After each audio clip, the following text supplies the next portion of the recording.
Alright, wanna land a mace hit like this? Let me show you step by step.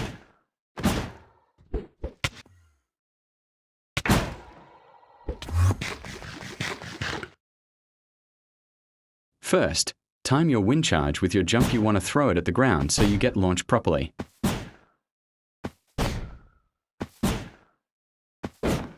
And if you're too lazy to practice, I recommend using this control mode right here.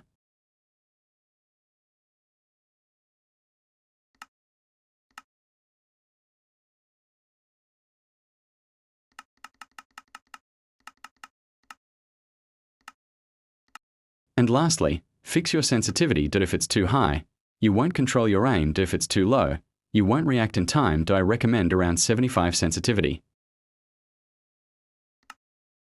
And yeah, that's how to land a mace hit in Minecraft.